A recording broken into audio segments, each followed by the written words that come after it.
Em teologia, e todo mundo vai perguntar que bicho é esse, ou não? Todo mundo sabe o que é teologia? Teos, Deus, logos, conhecimento, conhecimento de Deus, ou logos, fala, ou palavra, palavra acerca de Deus. E eu faço pós-graduação em neuropsicopedagogia. Doido isso, né? Ou seja, é a pedagogia, o ensino, associado à psicologia e ao conhecimento da neurociência. Essa é a profissão do futuro. Todos os professores daqui a alguns anos terão que ser neuropsicopedagogos, porque não tem como ensinar sem conhecer cérebro. Alguém aqui entraria num avião sem conhecer o comandante? Sem saber que o comandante tem uma formação? Pois é, todos os dias nós acordamos, trabalhamos, estudamos, dormimos, sem conhecer o nosso cérebro. Alguém aqui sabe onde a região da memória se forma? Em que momento do dia a sua memória se fixa? O que é necessário para que você tenha uma boa memória? Ninguém sabe. Ninguém sabe sobre o seu próprio comandante, então. Com gente aqui de quais cidades? Brasília, Recife, Berlândia. Vamos lá, traduz. Berlândia. Durmam bem sempre, porque a memória se fixa durante o sono. Na verdade, é um processo do cérebro. Ele abre aquilo que você aprendeu no dia seguinte, ele re-registra, faz um novo registro. Depois, durante o sono, ele fixa esse aprendizado. Depois, no outro dia, se você entrar em contato com alguma matéria, com algum conhecimento específico de novo, ele vai abrir de novo esse arquivo, ele vai modificar de novo esse arquivo. Durante a noite, ele vai fixar de novo esse arquivo. É fantástico, é ilimitado o que o nosso cérebro pode fazer. Vocês sabem quantos bilhões de neurônios vocês têm? Gente, está vendo como neurociência é importante? 96 bilhões de neurônios. Antes, até alguns anos atrás, se acreditava que eram 100 bilhões de células neuronais. Hoje, já se sabe que são 96 bilhões de neurônios. Eu sou filha adotiva. Provavelmente eu fui rejeitada desde o ventre. Provavelmente a minha mãe biológica não me quis. Provavelmente ela pode ter tentado me matar ou me abortar de alguma forma. A neurociência já sabe que a gente recebe um registro genético dos nossos pais. A gente vem meio que com uma pré-programação que coloca em jogo inclusive o critério do livre-arbítrio, a livre escolha, a capacidade de escolher. Então, a psicologia e a neurociência são fundamentais para a transformação dos nossos clãs, das nossas famílias e das próximas gerações. Tudo que a gente está vendo na indústria, tudo que a gente está vendo no ecossistema, tudo que a gente está vendo nos modelos políticos, econômicos e educacionais não nos agrada. Se não fosse assim, nós não estaríamos na rua, tá certo? Vocês estão aqui nesse congresso porque vocês questionam, porque vocês querem algo diferente. E é sobre tudo isso que a gente vai falar hoje. Então, o que a gente precisa entender é que para a gente mudar e a gente evoluir, a gente precisa muito se abrir para o conhecimento e se abrir para a mudança. É engraçado. O cérebro precisa dessa possibilidade. Sabe como a gente mantém o cérebro jovem? Brincando com ele e aprendendo coisas novas o tempo todo. Se você quer aprender um novo idioma depois de 9 anos de idade, que é onde se fecha a janela da linguística dentro do nosso cérebro, dos 6 aos 9 é a janela mais aberta. Se você tiver um filho, ponha ele para estudar inglês ou francês entre 6 e 9 anos, porque é capaz de ele aprender com mais facilidade, mais rapidez, e ele não vai ter o accent, o sotaque depois. Ele vai ficar com a língua mais bonita para falar, ele não vai ter um sotaque abrasileirado, digamos assim, I'm not dog no. Mas a dica para vocês é aprendam sempre coisas novas, porque assim vocês vão manter o cérebro sempre atualizado, sempre jovem. Essa é a maneira de manter o cérebro jovem. Fazendo coisas trickies, fazendo pegadinhas, fazendo joguinhos e aprendendo coisas novas. Bom, antes de qualquer coisa, eu estou aqui falando com uma bibliografia básica. Geralmente as pessoas põem a bibliografia no final, mas como eu sei que tem vários céticos às vezes na plateia, eu trouxe uma bibliografia básica de alguns físicos e alguns teólogos e alguns teóricos cientistas sobre tudo que eu vou falar aqui. Sempre o todo faz parte do um e o um faz parte do todo. E a gente percebe uma tríade constante nos elementos da física quântica, e nos elementos do universo, e nos elementos da teologia. É muito interessante. Então, o um no todo, o todo no um, e os três sempre juntos aparecem de alguma forma. E vocês vão ver mais adiante isso. Mas guardem essa ideia. Vamos para o aspecto físico da nossa existência, só para falar um pouquinho de física quântica. A física quântica, ela tem uma teoria chamada princípio antrópico, que quer dizer o seguinte: o mundo foi criado para existir um observador, seres humanos e consciência, há uma inteligência por trás de tudo isso. Primeira coisa, o mundo, para a física quântica, o mundo já não é mais resultado do acaso. Não é.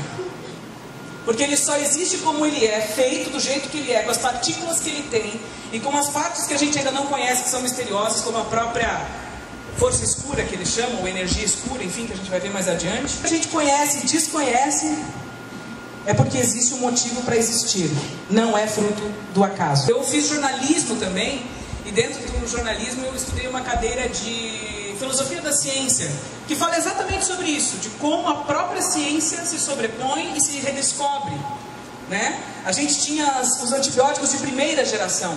Hoje já existem antibióticos muito mais avançados do que a penicilina, que foi o primeiro a ser descoberto.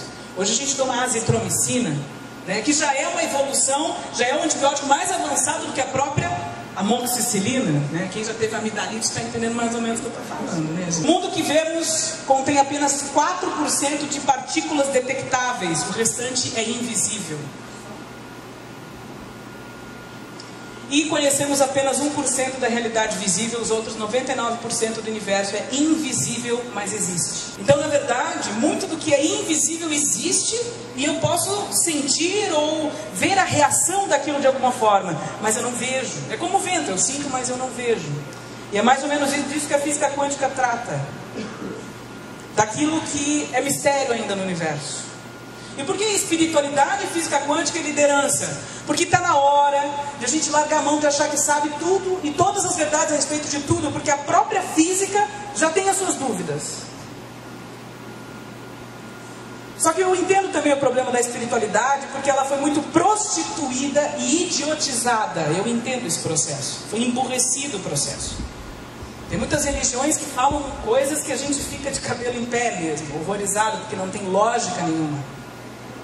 E quando eu falo da lógica filosófica mesmo, né? Acho muito interessante essa abertura do Gênesis.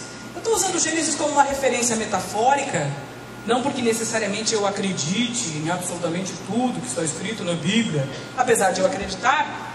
Mas vocês sabem que quando a gente lê o livro de Ouro das Religiões, a gente entende que tem muitos relatos sobre a criação do mundo e sobre os primeiros seres humanos que são muito parecidos entre as religiões e entre as culturas. No Oriente Médio, na Índia, etc, etc. Então, é interessante observar que, por mais que tenham pequenas diferenças, a maior parte das religiões falam quase que a mesma coisa em alguns pontos. Eu converso com cristão, eu converso com espírita, eu converso com bandista, eu converso com budista, eu converso com hinduísta. E converso com islâmicos também. São as maiores religiões do mundo. Quais são as maiores religiões do mundo? Judaísmo, hinduísmo, cristianismo, budismo. Faltou algum? E o islamismo. Mas basicamente tem coisas que são muito semelhantes entre elas, né? Elas levam para um ponto meio que comum. E eu uso essa metáfora aqui para que a gente possa pensar um pouco sobre o que quer dizer luz. Tem luz nessa cadeira aí? Tem luz nessa sala? Tem luz no seu corpo? Será que tem? No princípio criou Deus o céu e a terra era sem forma e vazia, e havia trevas sobre a face do abismo, e o Espírito de Deus se movia sobre a face das águas, e disse Deus, haja luz, e houve light. Partícula elementar mediadora da força eletromagnética, a troca de fótons entre as partículas como os elétrons e os prótons é descrita pela eletrodinâmica quântica, a qual é a parte mais antiga do modelo padrão da física de partículas. Ele interage com os elétrons e o núcleo atômico, sendo responsável por muitas das propriedades da matéria, tais como a existência e estabilidade dos átomos, moléculas e sólidos. Fóton. Luz. Interessante. O que passa dentro do seu neurônio? Neurônio, seu cérebro tem 96 bilhões deles. Todas as suas funções auditivas, visuais, linguagem, nesse exato momento estão passando, as informações estão passando pelos seus neurônios. O que tem dentro do seu neurônio? O que está passando por dentro dele agora?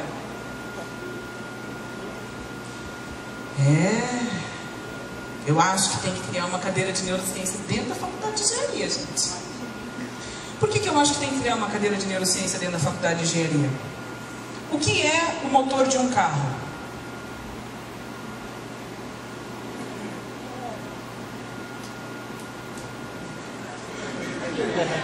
O que tem no motor de um carro? Como ele funciona?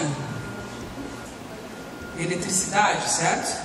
Bateria, água, porque senão superaquece. Eu estou mentindo aqui? Estou falando besteira? Não, tem que ter água porque ele precisa respirar, digamos assim, né? Assim como existe ventilação, porque ele precisa de ar, e também ele só funciona a partir da eletricidade, certo? Eu tenho professor, aqui eu tenho professor, ele vai me ajudar. Ele sabe muito mais do que eu. Professor da Unesp, muito obrigado pela sua presença, professor Miguel. Tem tudo isso, na mecânica tem tudo isso. A gente usa as peças, mas também a gente usa eletricidade, a gente usa água, a gente usa óleo, que é lubrificante, etc, etc. Tudo isso faz parte de um motor. O que é um carro se não a extensão do nosso corpo? O que é um microscópio se não a extensão do nosso corpo? O que é um telescópio se não a extensão do nosso corpo? O que é um computador se não a extensão do nosso cérebro, que processa informações? Dentro dos seus neurônios passa eletricidade. Luz, fóton, partículas. Você é composto por átomos. E às vezes a gente esquece disso, né? Porque a gente olha para a coisa e só vê a coisa em si.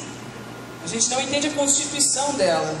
E a gente se olha todos os dias no espelho e a gente está extremamente preocupado com a marca da roupa, ou com o óculos, ou com o cabelo, ou com a beleza. Mas a gente esquece da função primordial e essencial do ser. Que é o desafio de vocês, tá? Vocês têm um grande desafio. Ou vocês se melhoram e se reprogramam psiquicamente e neuronalmente, ou vocês vão continuar tendo filhos com problemas e netos com problemas. Rivotril é a segunda medicação mais usada no país, que é um ansiolítico. A primeira são os remédios para dor. Segundo o Rivotril, o terceiro, obviamente, anticoncepcionais, né? Porque para aliviar a dor, como dizia Freud, o pai da psicanálise, para aliviar o desprazer tem que ter prazer. Então a gente tem que fazer sexo. Então quando a gente começa a mexer nessas questões do que existe, do que está aí nesse universo, do que a gente é constituído e como o nosso cérebro funciona, e que a espiritualidade está em tudo isso também, a gente começa a entender que o nosso conhecimento sobre a gente, sobre o universo, sobre o nosso trabalho, sobre as pessoas, precisa ser cada vez maior. Se eu quiser mudar o mundo, quem aqui quer mudar o mundo num lugar melhor para viver, por favor, levanta a mão. Quem quer mudar o mundo num lugar melhor para viver? O resto não quer mudar nada. Quer que fique do jeito que está, feliz do jeito que está. É bom, assim vocês param para pensar um pouquinho. De vez em quando o fóton se manifesta como onda e de vez em quando ele se manifesta como partícula. Olha que interessante.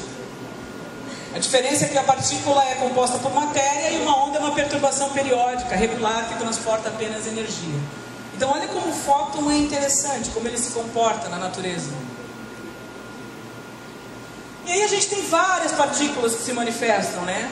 A gente já conhece o átomo, tudo é feito de átomo, prótons, elétrons, carga positiva, carga negativa e nêutron, que atua no núcleo, quarks, que já é a divisão do átomo, porque se acreditava um tempo atrás na física clássica que não tinha como dividir o átomo, já se descobriu que ele é divisível sim, e a gente acha os quarks, o fóton no meio de tudo isso. No universo também existe uma partícula chamada neutrino, que é uma partícula fantasma, não interage com nenhuma outra matéria, é capaz de atravessar uma parede de chumbo. Olha que coisa interessante. Cada partícula tem a sua antipartícula ou antimatéria, e aí que entra a física quântica, que é uma tentativa de quantificar aquilo que é inquantificável, porque são variações que a gente não tem controle, porque são misteriosas ainda para a física.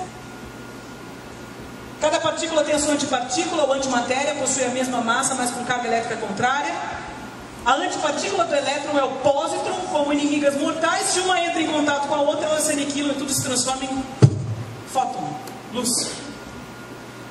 Que coisa louca, né? Interessante porque o mundo criado e materializado, ele é micro e macro. O átomo tem um núcleo e tem o elétron girando ao redor. Eletricidade, energia. E assim é o universo. O Sol e os planetas girando em torno, ou não é? Micro e macro.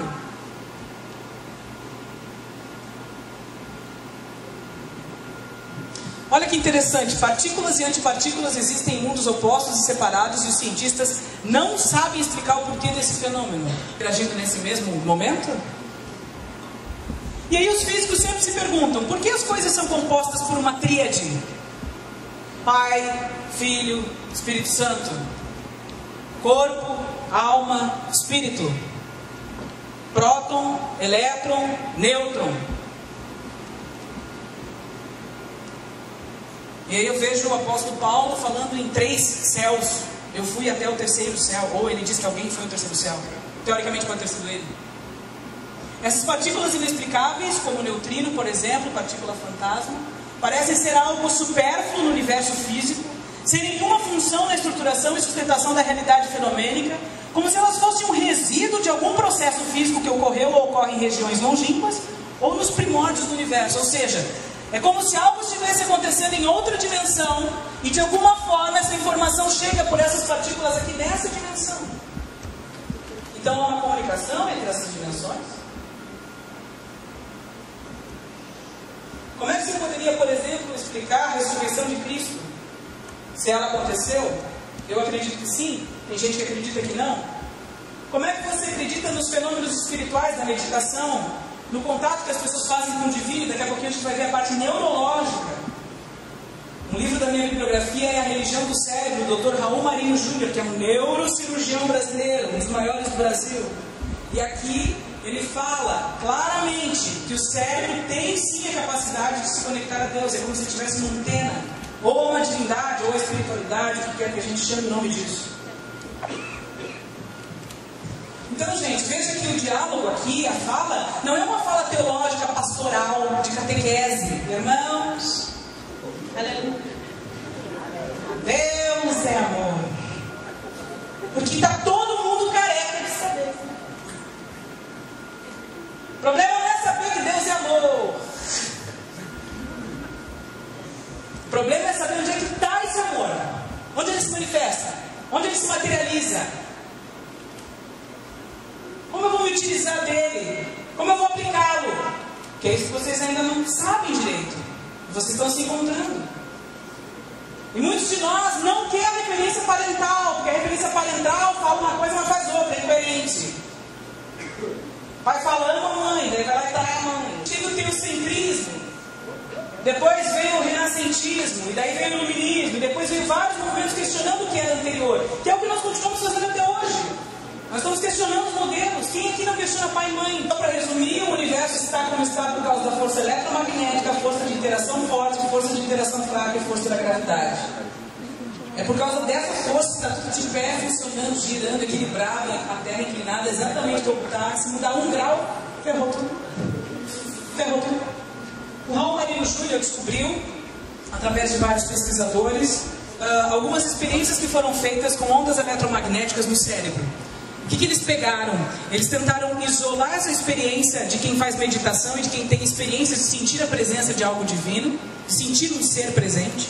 Pegaram isso, entenderam a região do cérebro que isso acontecia, tentaram isolar isso no laboratório e começaram a criar ondas eletromagnéticas e colocaram várias pessoas de várias religiões nesse laboratório para receber essas ondas eletromagnéticas, que seria uma simulação dessa presença.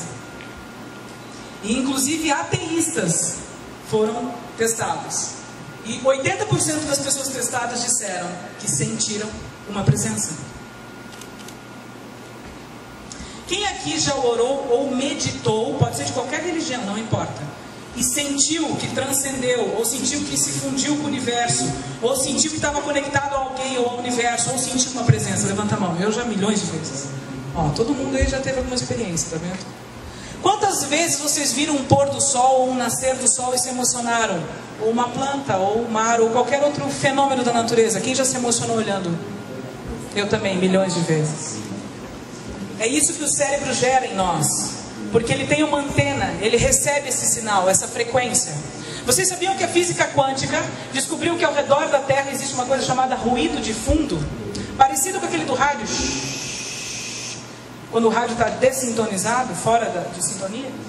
E olha que interessante, o Raul Marino Júnior fala no livro dele que o nosso cérebro tem antenas, e ao redor da Terra nós temos um ruído de fundo. E aí nós lemos no Gênesis, haja luz, e Deus disse, haja isso, e haja aquilo, e haja animais, e haja mar, e haja aquilo, e haja separação entre terra e mar, e céu e terra.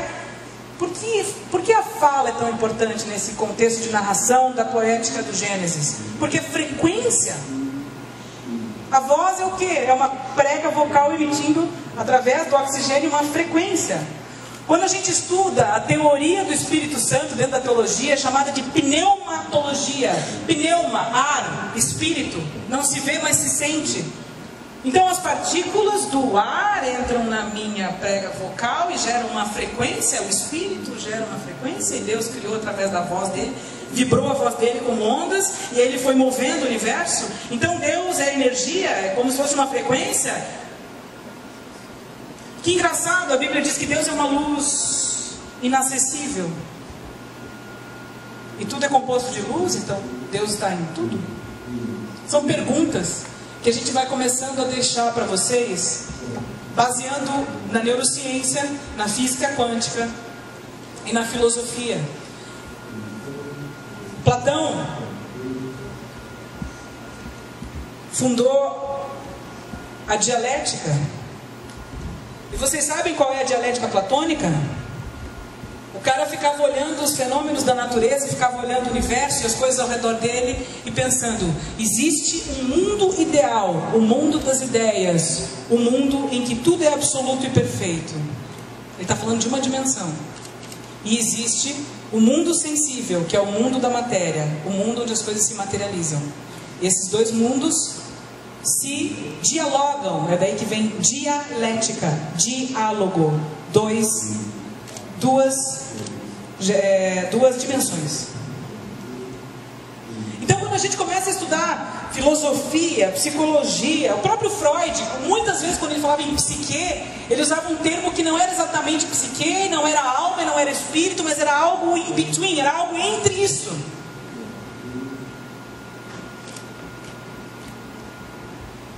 Então quando a gente estuda psicologia, filosofia, física quântica, e a gente começa a entender que o universo micro é o universo macro, o telescópio é a amplificação dos meus olhos, os meus olhos também funcionam como lentes. Quando eu começo a entender o computador, a energia, a própria lógica binária, o 0 e o 1, o fuzzy logic, que é usado na cibernética. Fuzzy logic é aquela lógica que descobriu que existe mais entre 0 e 1 do que possa imaginar a nossa atual filosofia. O 0.1, 0.2 até chegar no 1, e que é usado em cibernética e inteligência artificial, nanotecnologia. É o futuro e é o presente, porque a gente já está falando e já está estudando sobre isso. Então, o telescópio, o computador, a minha mente também funciona em alguns momentos de forma binária, lado esquerdo e lado direito. O lado direito é o lado emocional, o lado esquerdo é o lado lógico. Os engenheiros usam mais o lado esquerdo, eu uso mais o lado direito. Eu sou mais emocional e das ciências humanas, vocês são da matemática. Mas o grande segredo nosso de evolução é fazer os dois lados funcionarem bem. Porque o emocional tem que saber pagar as contas de vez em quando e fazer a soma, senão ele vai à falência. E o que é lógico, quando for lidar com pessoas, gerir pessoas, ter um escritório de design, um escritório de engenharia, vai ter que fazer gestão de pessoas, e vai ter que ter o emocional também, inteligência emocional e conhecimento dessas questões que eu estou falando aqui, para lidar com pessoas. E quando senta uma pessoa na sua frente, você tem que entender de leitura corporal, inteligência emocional, inteligência social, psicologia. Como é que você vai gerir pessoas sem entender de pessoas? Como é que você vai dirigir um carro se você não sabe como ele funciona? Como é que você vai desenvolver um motor, seja ele naval, aeroespacial ou motor de carro? Como é que você vai fazer se você não entende daquela tecnologia? Eu sou uma tecnologia. Dentro de mim existe água, eletricidade, lubrificação, células, glicose e milhões de processos. Células nascendo, crescendo, se multiplicando e fazendo apoptose, que é a morte celular. Eu sou uma tecnologia. Eu tenho uma mente. Nessa mente existe uma alma. Existe uma psique. Existe um inconsciente, que é o que o Freud descobriu. 95% das minhas ações são baseadas no que é inconsciente. Eu nem sei por que eu estou fazendo, mas eu estou fazendo. É com isso que vocês vão lidar todos os dias, com equipes de engenharia, chefes, subordinados, companheiros de trabalho, colegas de trabalho. Por que o maior medo da humanidade é falar em público? O medo de falar em público é o primeiro medo da humanidade, não é o medo da morte. Foi feita uma pesquisa com mais de 2.000 pessoas nos Estados Unidos, mostrando que o maior medo é o medo de falar em público. Por quê? Porque é um processo inconsciente, é o medo de não ser aceito, não ser legitimado. E aí eu que dou aula sobre oratória e milhões de outras coisas que eu falo, eu ensino as pessoas a trabalharem a janela de Johari, que é perder o medo de se expor, ser quem você é sem medo. Por que a gente tem medo? Porque desde criança o pai e a mãe dizem, não pode, você não vai, você não consegue, tá vendo? Você não dá certo. Isso gera no inconsciente um processo de bloqueio. Inconsciente de novo. Isso tudo faz parte do nosso dia a dia. Então, liderança e espiritualidade física quântica é bem simples. É entender que existe bem mais coisas lá fora do que eu imagino. E aqui dentro também. É entender que eu não sou o que eu aparentemente sou, porque existe uma estrutura psíquica constituída. Estudem Freud, por favor. Mesmo sendo engenheiros. Então assim, gente, entender que o universo é muito mais do que eu imagino, entender que existe mistério nisso, entender que o processo psíquico e da alma são realidades, que a própria física quântica se preocupa com isso, entender que 95% do que eu faço é baseado no meu inconsciente, que eu tenho uma programação neuronal, que eu tenho 96 bilhões de neurônios, eu tenho lado esquerdo e direito que eu preciso concomitar, eu preciso administrar, eu preciso fazer com que eles funcionem bem e integrados. Aliás, o processo de meditação e de oração faz com que os dois lados façam um processo de intrusão, tá? Por isso que quando a gente ora, ou quando a gente medita, a gente tem uma sensação de que parece que a gente se foca e se centra. Existe um livro chamado O Cérebro se Transforma, que mostra que pessoas que fazem meditação, foi estudado o cérebro dessas pessoas, o lobo frontal dessas pessoas se amplia o poder do lobo frontal, que é a capacidade de foco e de atenção. Quer estudar melhor, quer gravar melhor as coisas? Além de dormir bem, faça meditação. Quando a gente olha, quando a gente medita o cérebro, o Dr. Raul Marino Júnior fala, o cérebro é como se os dois lados eles entrassem um no outro. E a sensação de consciência do eu e do universo se amplia. Como é que eu me conecto dessa maneira? Eu acho engraçado porque o hinduísmo, veja que eu estou falando de milhões de religiões, né? Não é de uma. O hinduísmo fala dos 7 corpos sensíveis, dos chakras. 7 corpos sensíveis. Dimensões. Será que existe outra Ana em outra dimensão? Ou uma dimensão da Ana em outra dimensão? E eu me conecto a isso de alguma forma?